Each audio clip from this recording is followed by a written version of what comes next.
ಸ್ನೇಹಿತರೆ ನಮಸ್ಕಾರ. ನಟ, ನಿರ್ದೇಶಕ, ನಿರ್ಮಾಪಕ ಮತ್ತು ಮಾನವೀಯ ಮೌಲ್ಯವುಳ್ಳಂತಹ ವ್ಯಕ್ತಿ ಮತ್ತು ಸ್ನೇಹಜೀವಿ ದಿಲೀಪ್ ರಾಜ್ ಅವರು ವಿಧಿವಶರಾಗಿ ಇವತ್ತಿಗೆ 6 ದಿನ ಕಳೆದಿದೆ. 6 ದಿನ ಆದರೂ ಕೂಡ ನೋವು ಮಾತ್ರ ಕಡಿಮೆ ಆಗಲಿಲ್ಲ. ಇನ್ನೂ ಕೂಡ ನೋವು ಕಡಿಮೆ ಆಗಲಿಲ್ಲ. ಕುಟುಂಬಸ್ಥರಲ್ಲಿ, ಮನೆಯವರಲ್ಲಿ, ಮಕ್ಕಳಲ್ಲಿ, ಸ್ನೇಹಿತರಲ್ಲಿ ಇವತ್ತಿಗೂ ಕೂಡ ದಿಲೀಪ್ ರಾಜ್ ಅವರನ್ನು ಪ್ರತಿ ಕ್ಷಣ ನೆನೆಸ್ಕೊಂಡು ಕಣ್ಣೀರನ್ನು ಹಾಕುವಂಥ ಪರಿಸ್ಥಿತಿ. ಅದರಲ್ಲೂ ಕೂಡ ಕಟ್ಕೊಂಡಂಥ ಹೆಂಡತಿ ಮಾತ್ರ ದಿಲೀಪನ್ನು ದೇವರ ರೀತಿ ನೋಡ್ತಾ ಇದ್ದಾರೆ. ದಿಲೀಪ್ ಇಲ್ಲ ಅನ್ನೋವಂಥ ವಿಚಾರವನ್ನು ಯಾವ ರೀತಿ ಅರಗಿಸಿಕೊಳ್ಳೋದು ಅಂಥೇಳಿ ಪ್ರತಿ ಕ್ಷಣವೂ ಕೂಡ ಪರದಾಡ್ತಾ ಇದ್ದಾರೆ. ಇದಕ್ಕೆ ಸಾಕ್ಷಿಯಾಗಿ ಕಂಡ ದೇವರಿಗೆ ಶಾಪವನ್ನು ಹಾಕ್ತಾ ಇದ್ದಾರೆ. ತಮ್ಮ ನೋವನ್ನು ಹೊರಗಡೆ ಹಾಕ್ತಾ ಇದ್ದಾರೆ. ಆ ನೋವಿನಿಂದ ಹೊರಗಡೆ ಬರೋದಕ್ಕೆ ಸಾಧ್ಯವಿಲ್ಲ ಅನ್ನೋದನ್ನು ಕೂಡ ತೋರಿಸ್ಕೊಡ್ತಾರೆ.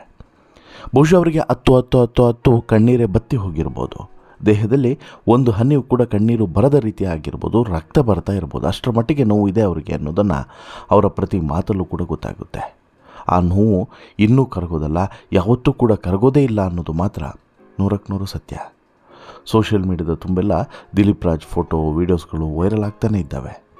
ಬೇರೆ ಬೇರೆ ಸನ್ನಿವೇಶದ ಫೋಟೋಸ್ಗಳು, ವೀಡಿಯೋಸ್ಗಳನ್ನು ಹಂಚಿಕೊಂಡು ತಮ್ಮ ಬೇಸರವನ್ನು, ತಮ್ಮ ಶಾಪವನ್ನು, ದೇವರಿಗೆ ಹಾಕುವಂಥ ಶಾಪವನ್ನು ಹಾಕ್ತಾ ಇದ್ದಾರೆ.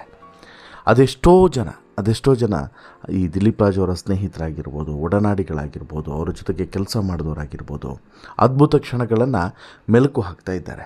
ಆದರೆ ಕಟ್ಕೊಂಡಂಥ ಜೀವ ಒಂದಿದೆ ನೋಡಿ, ಶ್ರೀವಿದ್ಯಾ, ಅವರು ಮಾತ್ರ ಪ್ರತಿ ಕ್ಷಣ ದೇವರಿಗೆ ಹಿಡೀ ಶಾಪವನ್ನೇ ಹಾಕ್ತಿದ್ದಾರೆ. ಈಗಲೂ ಕೂಡ ತಮ್ಮ ಮನಸ್ಸಿನ ಮಾತನ್ನು ವಿಶೇಷವಾಗಿ ಹೇಳಿದ್ದಾರೆ ಮತ್ತು ಅರ್ಥಪೂರ್ಣವಾಗಿ ಹೇಳಿದ್ದಾರೆ. ಹಾಗೆಯೇ ಈ ಮೂಲಕ ಎಷ್ಟು ನೋವಿದೆ ಅವರಿಗೆ ಅನ್ನೋದನ್ನು ಕೂಡ ಇಲ್ಲಿ ತೋರಿಸ್ಕೊಟ್ಟಿದ್ದಾರೆ. ಏನು ಹೇಳಿದ್ದಾರೆ ನೋಡೋಣ. ಅದಕ್ಕಿಂತ ಮುಂಚೆ ನೀವಿನ್ನೂ ಕೂಡ ನಮ್ಮ ಚಾನಲನ್ನು ಸಬ್ಸ್ಕ್ರೈಬ್ ಮಾಡಿಲ್ಲ ಅಂದರೆ ದಯವಿಟ್ಟು ಕೂಡಲೇ ಸಬ್ಸ್ಕ್ರೈಬ್ ಮಾಡಿ ಸ್ನೇಹಿತರೆ. ದಿಲೀಪ್ ರಾಜ್ ಇದೊಂದು ಹೆಸರಾಗಿ ಮಾತ್ರ ಉಳಿದಿಲ್ಲ. ಇವತ್ತಿಗೆ ದಿಲೀಪ್ ರಾಜ್ ಅನ್ನೋದು ಒಂದು ಅದ್ಭುತವಾದಂತಹ ವ್ಯಕ್ತಿತ್ವ ಅನ್ನೋದು ಸಾಬೀತಾಗಿದೆ. ಬಹುಶಃ ಸಾಕಷ್ಟು ಜನರ ಬಗ್ಗೆನೂ ಕೂಡ ಇದೇ ರೀತಿ ಆಗ್ತಿದ್ದಾರೆ. ಅವರು ಬದುಕಿರುವಂಥ ಸಂದರ್ಭದಲ್ಲಿ ಅವರ ಒಳ್ಳೆತನಗಳು, ಅವರ ಒಳ್ಳೆತನದ ಜೊತೆಗೆ ಅವರು ಹೇಗಿದ್ದರು, ಜೀವನದಲ್ಲಿ ಏನೆಲ್ಲ ಮೌಲ್ಯಗಳನ್ನು ಅಳವಡಿಸ್ಕೊಂಡಿದ್ರು ಅನ್ನೋದು ಬಹುಶಃ ನಮ್ಮ ಯಾರಿಗೂ ಕೂಡ ಗೊತ್ತಾಗೋದಿಲ್ಲ. ಗೊತ್ತಾದರೂ ಕೂಡ ಅದನ್ನು ಅಷ್ಟು ನಾವು ಸೀರಿಯಸ್ ಆಗಿ ತೆಗೆದುಕೊಳ್ಳೋದಿಲ್ಲ. ಬಟ್ ಅವ್ರ ಕಾಲವಾದ ನಂತರ ಅದರ ಬಗ್ಗೆ ಚರ್ಚೆಗಳು ನಡೀತವೆ, ಅದರ ಬಗ್ಗೆ ಮಾತುಗಳು ಬರ್ತವೆ. ಅಯ್ಯೋ, ಹೀಗೆ ಮಾಡಿದ್ರು, ಹಾಗೆ ಮಾಡಿದ್ರು, ಅವ್ರ ಒಳ್ಳೆತನ, ಅವ್ರು ಮಾಡಿದಂಥ ಸಹಾಯಗಳು, ಜೊತೆಗೆ ಅವರು ಬದುಕಿದಂಥ ರೀತಿ, ಕುಟುಂಬ ಕೊಡ್ತಾ ಇದ್ದಂತಹ ಸಮಯ ಎಲ್ಲವೂ ಕೂಡ ಚರ್ಚೆಗೆ ಬರುವಂಥದ್ದು ಕಾಮನ್. ಜೊತೆಗೆ ಅವ್ರ ಜೀವನದಲ್ಲಿದ್ದಂಥ ಬೇರೆ ಬೇರೆ ಸಮಸ್ಯೆಗಳ ಬಗ್ಗೆಯೂ ಕೂಡ ಚರ್ಚೆಗಳಾಗೋದು ಕೂಡ ಕಾಮನ್. ಹಾಗೆಯೇ ದಿಲೀಪ್ ರಾಜ್ ಅವರ ವಿಚಾರದಲ್ಲೂ ಕೂಡ ಆಗ್ತಿದೆ. ದಿಲೀಪ್ ರಾಜ್ ಇವತ್ತಿಗೆ ಕಾಲವಾಗಿ 6 ದಿನಗಳು ಕಳೆದಿದ್ದಾವೆ. ಆ ನೋವು ಮಾತ್ರ ಇನ್ನೂ ಯಾರಿಗೂ ಕೂಡ ಮಾಸಿಲ್ಲ. ಸೋಷಿಯಲ್ ಮೀಡಿಯಾದಲ್ಲಿ ದಿಲೀಪ್ ರಾಜ್ ಅವರ ಫೋಟೋ, ವೀಡಿಯೋಸ್ಗಳು ಒಂದು ಕಡೆ ವೈರಲ್ ಆಗ್ತಾನೆ ಇದ್ದರೆ, ಅಂತಹ ಒಳ್ಳೆಯ ನಟ, ಒಳ್ಳೆಯ ವ್ಯಕ್ತಿಯನ್ನು ದೇವರು ಇಷ್ಟು ಬೇಗ ಕರೆದುಕೊಂಡು ಬಿಟ್ಟಲ್ಲ ಅಂತ ಹೇಳ್ಬಿಟ್ಟು ಅಭಿಮಾನಿಗಳು, ಆಪ್ತರು ವಿಷಾದವನ್ನು ವ್ಯಕ್ತಪಡಿಸ್ತಾನೇ ಇದ್ದಾರೆ. ಇನ್ನು ದಿಲೀಪ್ ರಾಜ್ ಅವರ ಮಡದಿ, ಮಕ್ಕಳ ದುಃಖ ಹೇಳತಿರೋದು ಬಿಡಿ, ಅದನ್ನು ನಾವು ಪದಗಳಲ್ಲಿ ಹೇಳೋದಕ್ಕೆ ಅಸಾಧ್ಯ ಅಂತಲೂ ಕೂಡ ಹೇಳ್ಬೋದು. ಬಹಳ ಚಿಕ್ಕ ವಯಸ್ಸಿನಲ್ಲೇ ದಿಲೀಪ್ ರಾಜ್ ಹಾಗೂ ಶ್ರೀವಿದ್ಯಾ ಅವರು ಪ್ರೀತಿಸಿ ಮದುವೆ ಆಗಿದ್ದಂಥವ್ರು. ಪೋಷಕರ ವಿರೋಧದ ನಡುವೆನೂ ಕೂಡ ಒಂದಾಗಿದ್ದಂಥವ್ರು. ದಂಪತಿಗೆ 2 ಹೆಣ್ಣುಮಕ್ಕಳು ಕೂಡ. ಸಿನಿಮಾ, ಧಾರಾವಾಹಿಗಳಲ್ಲಿ ನಡೆಸೋದ್ರ ಜೊತೆಗೆ ತಮ್ಮದೇ ಆದಂಥ ಸಂಸ್ಥೆಯ ಮೂಲಕ ಧಾರಾವಾಹಿಗಳನ್ನು ದಿಲೀಪ್ ರಾಜ್ ನಿರ್ಮಾಣ ಮಾಡ್ತಾಯಿದ್ರು. ಅದಕ್ಕೆ ಪತ್ನಿ ಬೆಂಬಲವಾಗಿ ನಿಂತಿದ್ದರು. ಇತ್ತೀಚೆಗೆ ಬುಲೆಟ್ ಮೈಕ್ರೋ ಡ್ರಾಮಾ ಸೀರೀಸ್ ಕಟ್ಟಿಕೊಡ್ತಾ ಇದ್ದರು ದಿಲೀಪ್ ರಾಜ್.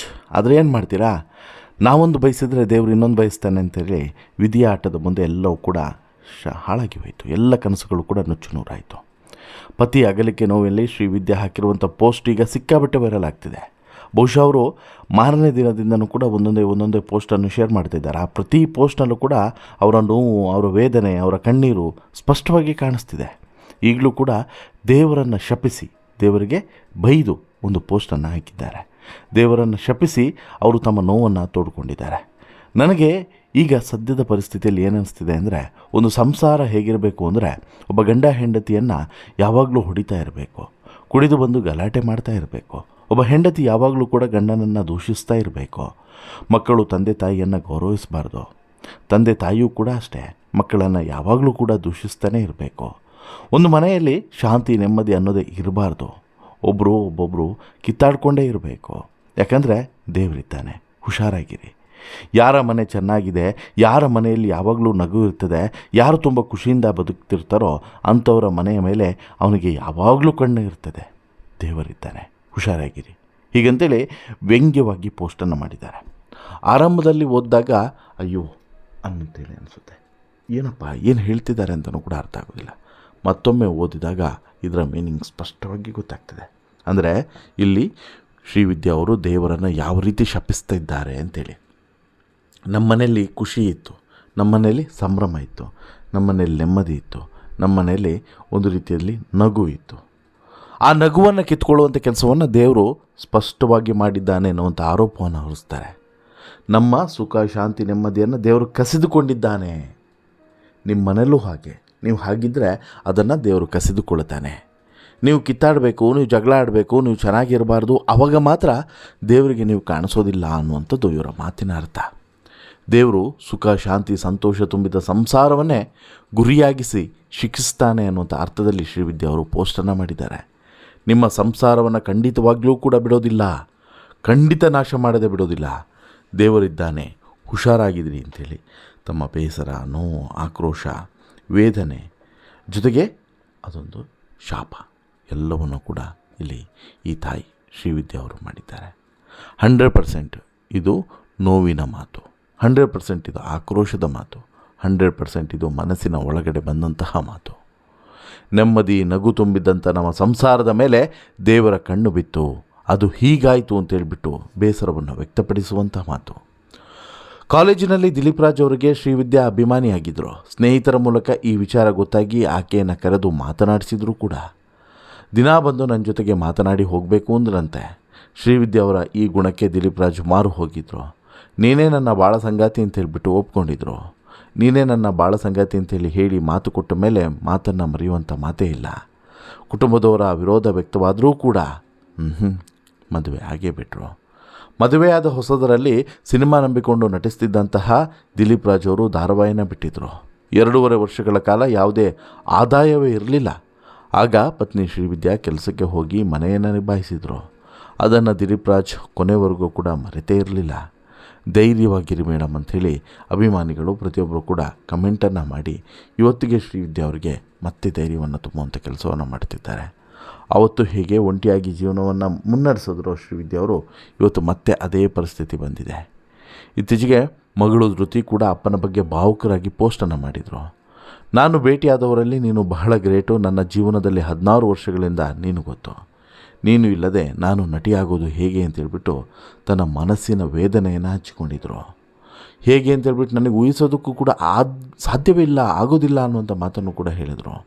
ನಿನ್ನನ್ನು ಮಿಸ್ ಮಾಡ್ಕೊಳ್ತಾ ಇದ್ದೇನೆ, ನಾನು ಎಂದಾದರೂ ನಟಿಯಾಗಿ ಬೆಳೆದರೆ ನಿನ್ನ ಹೆಸರು ನನ್ನೊಂದಿಗೆ ತೆಗೆದುಕೊಂಡು ಹೋಗ್ತೀನಿ, ನಾನು ಭರವಸೆಯನ್ನು ಕೊಡ್ತೀನಿ.